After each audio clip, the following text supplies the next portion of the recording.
Hello. Hello. Hey there, how's it going?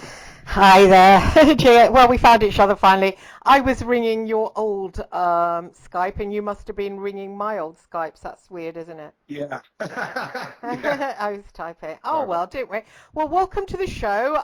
We're just going to do a quick fast blast, just for half an hour because I know you're jumping on to another interview. And we got a lot of requests last week. You know, the show you did, the chat, you, me, and Brian, regarding Shemyaza. So I thought it'd be interesting for everybody to hear about your work with the Master Key and what is the Master Key and how did you come to connect with Shemyaza in the first place. So I'll just let you go ahead. Oh, okay, yeah. So the way that I came to connect with Shemyaza in the first place, he actually contacted me initially. That was the first time that an entity had reached out and made contact with me, and that was really my first experience with something like that. So it turned into a path working. Once I found out that Shimyaza was in fact a real name and a real being in history, then I sort of became obsessed, and I was trying to find all the information that I could on him, which was almost absolutely nothing. He's barely mentioned in the Book of Enoch, and that was, they just dug that up in the Dead Sea Scrolls a couple hundred years ago or something. So it's like they went out of their way to wipe these beings out of the history books. So that made me even more intrigued, obviously. So I started doing evocations with Shemyaza. I started performing rituals with Shemyaza. It said in the Book of Enoch that he taught root work and sorcery, and that's something that I desperately wanted to learn. So I'm like, there's got to be a reason why this being reached out to me in the first place. And so this turned into several years of a path working, and towards the end of that path working, I performed a sacrificial rite during the eclipse, actually, during that last big solar eclipse we had. And I took out quite a bit of my own blood and stripped down, not completely naked, but to my shorts. And I covered myself in my own blood. Evoked Shimyaza, stepped into the ritual circle, and offered myself as a living sacrifice at the moment that it went dark from the eclipse. And the intention was to undergo possession with him in order to really really learn from him, which that was successful. And at the end of that ritual is when I was given the master key. It was kind of like a flash of lightning went off inside my eyeballs. It was very strange. And that symbol or sigil was literally seared into my eyes or seared into my memory. And so I immediately, draw it. I draw it out so I wouldn't forget it, even though I never did forget it. It's still there, like it happened yesterday.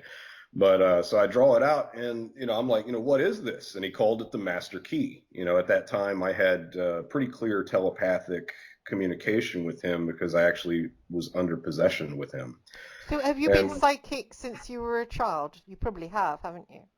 I mean, not really. I don't even consider myself to be a psychic. This is something I really had to work for. Some people have the natural ability to communicate with these entities, and it was something that just kind of came and grabbed a hold of me when I least expected it in life. And it really transformed my life. It turned it upside down to start with. It was like they shake everything up, and then the pieces fall where they're designed to fall, and before you know it, you're sitting in a totally different situation on a totally different path. Hmm. So had you invoked anyone else before him? Were you in the ballpark of learning about any other different entities before?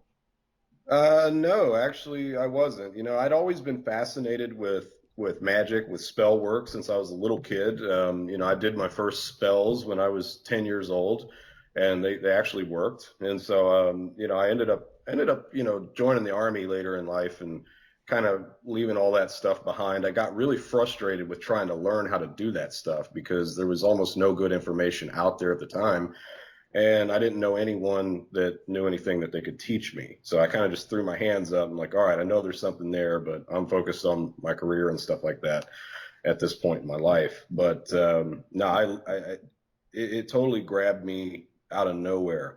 and put me in a situation to where I was desperate. I desperately needed to learn how to work with these beings and wield that power in order to save my own life. And so, yeah, it's kind of something. I won't say it happened against my will because I was 100% for it, but it was definitely something that I didn't expect. And I always knew that the supernatural was a real phenomenon from the experiences I had as a child, and I was always fascinated with it. But I never dove in head first and really tried to learn it and dedicate myself to the practice until this first contact with Shemyaza happened. And how many years ago was that? Let's see, 10, 12 Wow. years ago now. Gosh, that long ago. And where are you living? You live out in the countryside, don't you, in America? Yeah. I'm in the southeast in the U.S. and I live out in the Blue Ridge Mountains. And so I've Wow. got a lot of privacy here where I can practice my craft without being bothered. And that's probably why I do so well professionally, is because most people don't live in an area where they can get away with doing these types of rituals. They're done outdoors at a fire, and if you have close neighbors, then people can see you. And when you start, making blood sacrifices, people are going to freak out. They're either going to call the law on you, or they're going to try to kill you in the name of their faith. So it's it's kind of difficult for people who live in populated areas to do these rituals effectively without being bothered, and that's why I provide the service for them. And so, is it near Mississippi? No, it's in Georgia. Oh, Georgia. Yes.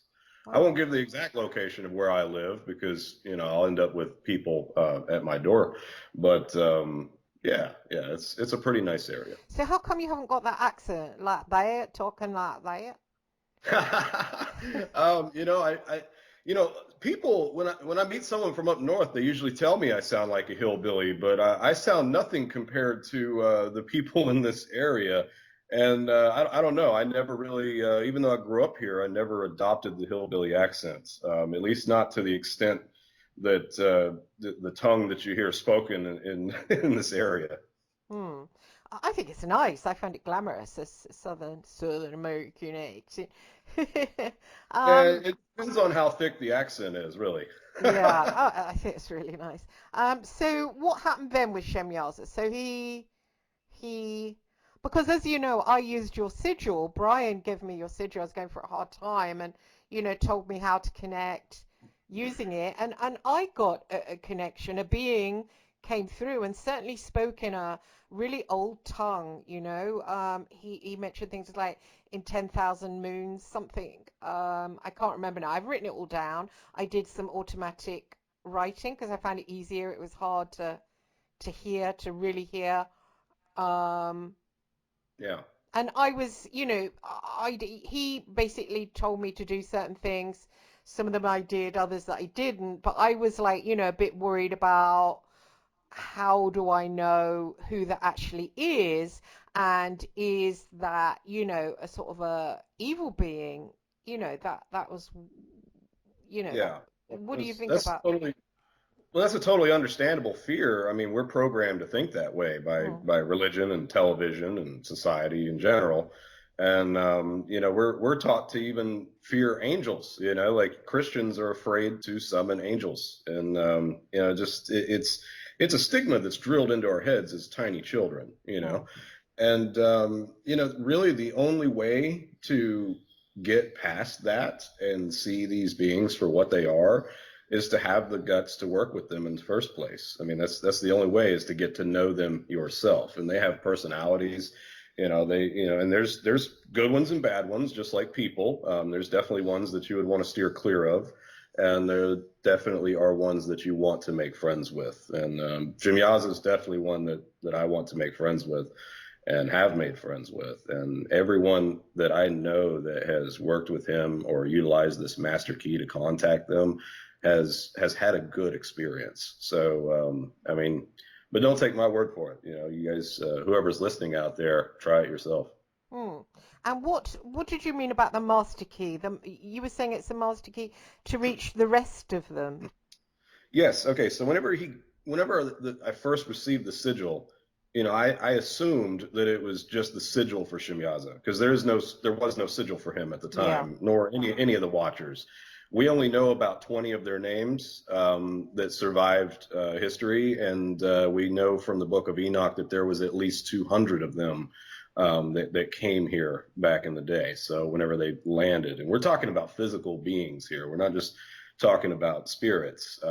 So whenever I started working with this, I started using it like a sigil to summon Shemyaza, and the sigil, from what I understand, a spirit's sigil is their energetic signature. Mm. And then when you speak the name over that sigil as you stare into it, you're speaking the frequency of that being. So speaking the frequency combined with into the energetic signature, that's like making a phone call. That you're actually calling them through the sigil or communicating with them through that sigil. So it's all science whenever you understand it in a metaphysical way, I guess. Mm. So I started, working with the key and asking him, I was like, what is this? What all can I do with this? And he called it the master key. And I'm like, okay, it's like he gave me a little bit of information at a time, really kept my curiosity going to really experiment with it. And he's like, there's nothing you can't do with it. He's like, not only does this open the door to contact the rest of the Watchers, it's a way that you can contact them without knowing their names, because that's a real problem, not knowing the name of an entity if you want to make contact with it. And so what you do is you charge and open this master key by speaking the name Shemyaza and putting a few drops of your own blood on the sigil to open it. And then you simply ask for the Watcher that specializes in the area that you need help in to come through and help you. And they absolutely will. And they might actually give you their names while they're at it. And so that's something I'm trying to do, is rediscover the lost names of the Watchers, but it's still a work in progress. And so he told me that not only was this the master key to unlock the doorway to the Watchers, but it's also the key to unlocking a person's personal power, in that this focuses, harnesses, and amplifies the personal power of the magician using the seal. All right. So in that sense, it is a universal tool that you can utilize in any magical operation in order to amplify the power of that operation, amplifying your own power, as well as calling on the power of these Watchers, which are extremely powerful. And the next thing that I experimented with, that he showed me how to do, is to use this sigil in order to transfer energy from one person to another. All right. And the way this is done is you want to print the sigil out on a piece of paper. All right. You want to trace over it by hand, and then you want to charge and open the sigil. All right. At which How do you point, charge and open it? Sorry. simply by staring into the center of it and speaking the name Shemyaza over and over. I vibrate the name like Shemyaza, like a mantra almost. Why do people why do people do that? What is Because vibration? Okay, well, by vibrating the name, you're amplifying the frequency that your voice box creates whenever you speak that name. Our human voice box is unique to any other sound making object in the world. It nothing quite mimics that. And that's why there's so much power in our language, in our words. I mean, every word you speak is having an effect on the reality around you that we are constantly creating as we go, generating our own realities in a collective reality that we're all plugged into. And that's how I think a lot of psychics operate, because are able to do the things they do with connecting to people, because it's like we're all plugged into this hive mind. Therefore, we're all connected. And if you know how to navigate your way through that like computer program, as it's almost like a computer program. If you're able to naturally navigate that, then you can connect with anybody anywhere in the world. So I think that's what a lot of gifted psychics are actually doing. I think they understand this reality as if it's a video game that we're all plugged into, like a Total Recall type scenario. Mm-hmm. Yeah, so carry on. So you stand over it and you vibrate it. Can you do the vibration again? Yeah, I'll stare into the sigil Hmm. and I'll vibrate the name Shemyaza. It sounds like Shemyaza. I'll do that 3 times while I'm staring into the sigil, at which point I've opened this master key, and then I'll state my intention. Is my intention to connect with this person through this key, and then I'll write their name across it. I'll write their name right in the center of the master key. And then I'll prick my finger and trace over the entire master key in blood. And I'll say, this rite calls for blood, and I offer my own. May it go forth as an offering to this person, and I'll speak their name, at which point you will burn that bloody sigil. And when you burn the sigil, you're transferring the energy and essence from your blood directly into that person's physical body. And I've demonstrated this on camera with living people and in real time to show others how to do it. And it's something that after you burn that sigil, within 2 to 3 minutes, they feel that wave of energy hit them and absorb into their body. Now, this can be done for the purpose of healing. It can also be done for nefarious purposes. It's all in how you use it. So you paint, you write their name in the center, you paint the sigil, the master key in your blood, and then Yes, you burn the paper? yes, that's it. It's And very simple. what do you say when you're burning it? I say this rite calls for blood, and I offer my own. May it go forth as an offering to this person. I'll state their name. And I'll usually state my intention as well. Like this, I'm doing this to give them strength and energy, or I'm doing this to heal them of an affliction. Right, I see. Wow. Cool. It's really easy. Anybody can do this. Don't you think you have to be psychic? Because obviously, if you're going to be talking to entities, that's talking to spirits. So, I mean, some people Nah, complain about magic and about how they feel it's not worthwhile them doing it because, I mean, I'm lucky enough to be able to speak to spirit, but I do see their point. I do see their point. It must be frustrating. no. Okay, so first of all, I don't think you have to be psychic to do magic. Not in the least. I think you can be. I think. I'm sorry. I think you can be a full blown idiot, and if you do the steps of the spell work correctly, then these rituals will work for you. I'm not psychic. I can't read minds or anything like that, or I couldn't guess what's in your pocket.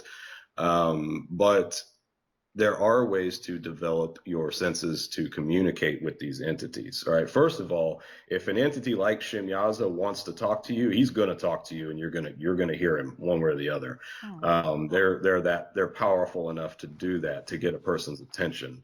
Now, as far as communing with other spirits, I've done rituals to help me get better at that.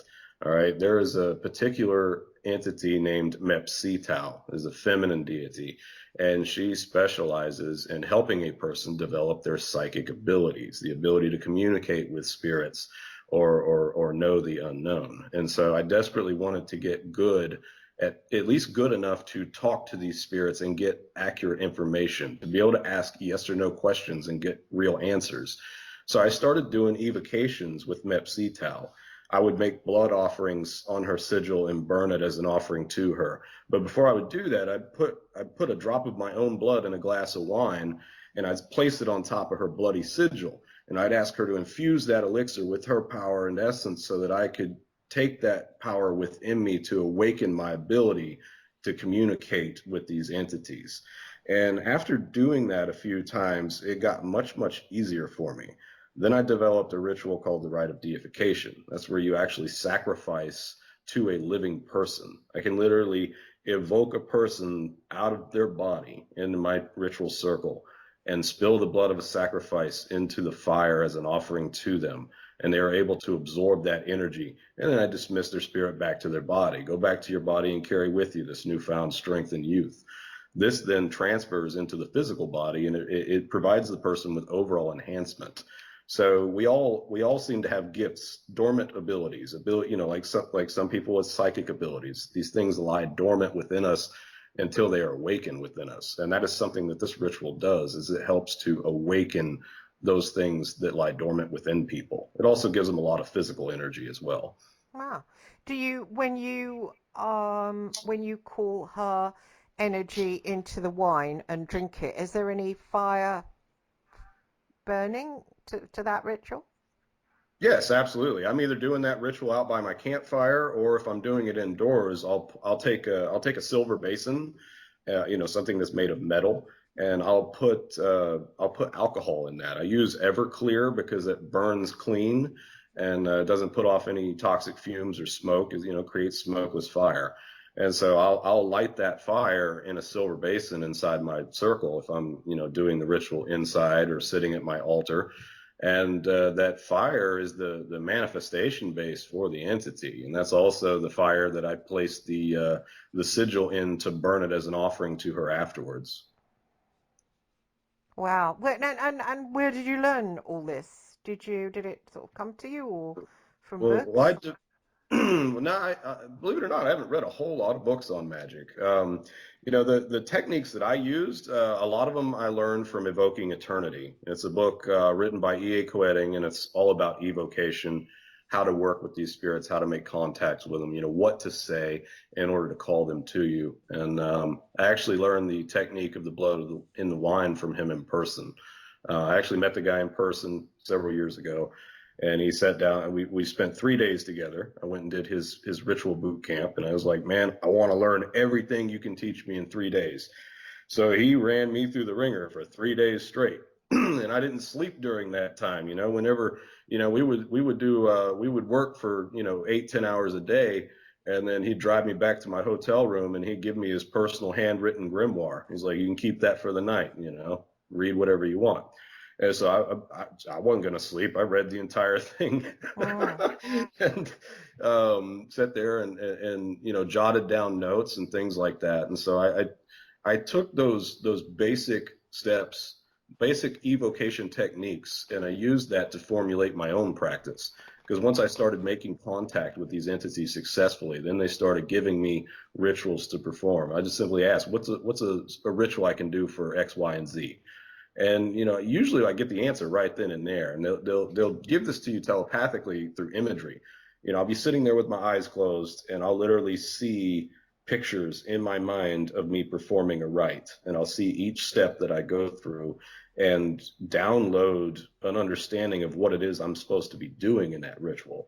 And I will do it in my head over and over and over until I'm ready to actually carry it out physically. And so by the time I physically do the ritual, the entire thing is muscle memory in my mind, and it comes very second nature to me. Hmm. And didn't you, I think I saw you saying on one of your YouTube something about welcoming back these entities. Now, I know a lot of people have said things like the Anunnaki, which I suppose they're the Watchers, are returning. And do you think that these beings are returning because of what's going on right now? There's a lot of darkness and a lot of, it's Uh, pretty bad. Honestly, I don't think they ever left. Right. I think, some of them may have left if they were able to actually leave the planet and go back to wherever they came from. But I think that I honestly think that there was a war for this planet, and the surviving members were driven underground. And I think it's very likely that they are still underground. So at some point, will they ever come back to reclaim the surface? I don't know. It would be cool if they did, because maybe we could straighten out some of the disgusting problems that we have with this world with a little help from beings like that. Hmm. Are they the Anunnaki? Well, there's definitely a lot of similarities. So I won't say definitively that the Watchers are the Anunnaki. I'll say that it's possible that we could be talking about the same beings, or at least the same type of physical beings. The Anunnaki are depicted with wings, like angels, Hmm. and so I mean, yeah, it very well could be that they are the same, at least the same species.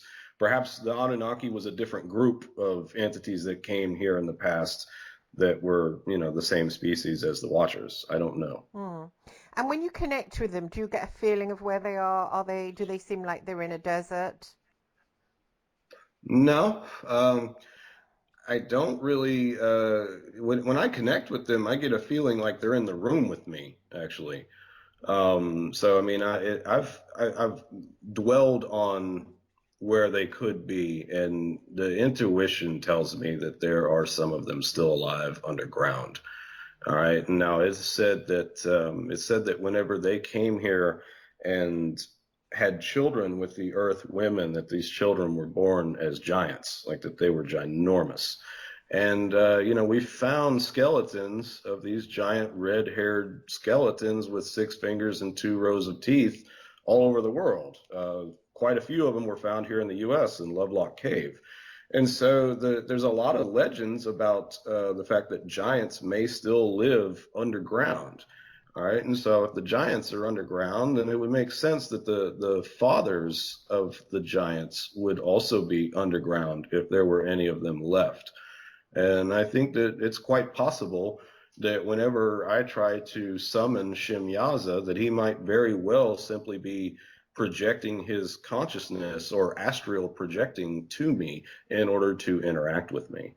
And if that's the case, then that opens up a whole other level of possibilities for this practice. But I think I'm still in the baby stages of my practice right now. I'm just scratching the surface of what is left to discover. Mm.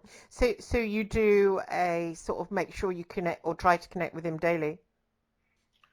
Well, no, I don't do a ritual with him every single day. But I do have his sigil tattooed on my chest and essentially gave him license to possess my body and share it with me in order to build a stronger connection with him. Now, that does not mean that I'm possessed by him all the time, but he can come through at any time that he desires and communicate with me, and he often does. Oh. And do you feel that? How does that feel? It feels quite invigorating. It feels like electricity going through your entire body. It strengthens your body. It increases your vitality, and sometimes you'll get a nice little headache afterwards, and that is pathways in your brain that are opening up. You're starting to use parts of your brain that you have not used before in ways you haven't used them. So it's like it slowly activates your junk DNA, which I don't think there's any such thing as junk DNA. It's literally transforming your DNA, helping you evolve physically, mentally, and spiritually. Yeah, they're saying there's an upgrade going on. Now, Richard Stanley came on. He talked about, he called them, God, what did he call them? He was talking about the same thing. He just called white something. I can't remember. But he said that they want to upgrade us. Yeah, I believe that. I think they can prove that our DNA has been upgraded like 36 times in the past, and nobody knows how often that happens. And so it's like every once in a while they hit the reset button. We get blasted back to the Stone Age. Most of us are wiped out, and then they take the survivors, those that they deem worthy, or maybe they abduct them in a rapture type scenario Hmm. before the planet is destroyed, and then they upgrade their DNA and create a new and better version of the human race. And then they put us back on Earth. They leave us behind knowledge like ancient books and the Great Pyramid and things like that for us to discover and work our way back up as a society. And then I think once we get to a certain point, we've either evolved to a point where we are an acceptable species to live and breathe, or we are wiped out. And I don't think we've made it yet. I think we've been wiped out every time so far. And so far this go around, I think the human race is also a failed experiment. There's a lot of good people out there, but unfortunately, those people are not in charge of what's going on. And anybody that pays attention to what's going on knows that we're heading for some pretty bad times. Yeah, it's a mess, isn't it? Well, that's really exciting, the work you're doing. I let you go because I know you said I could just have half an hour. That's interesting. I'd like you to come back and talk about your work and what's going on because I think people know that something is afoot on the planet with what we're forced to to do, and it's only going to get worse. So it's Yes. nice to know that some people are working on the positive spiritual side, you know, and trying to connect us with beings that can help us, because we're pretty much being, you know, wiped out, I think. Yes. Yeah. Absolutely. Well, I'd love to come back on, and Thank you. I'd love to talk with you more about this practice anytime. Just Excellent. let me know. Oh, All brilliant. right. Thanks Well, for having me on. yeah, have a nice time out there in the Blue Ridge Mountains. Will do. Yeah, well, thank you very much, JS, for coming on, and thank you guys for listening, and see you next week. Goodbye. God bless. Thank you, JS. Take care. Bye. Thank you. Good night.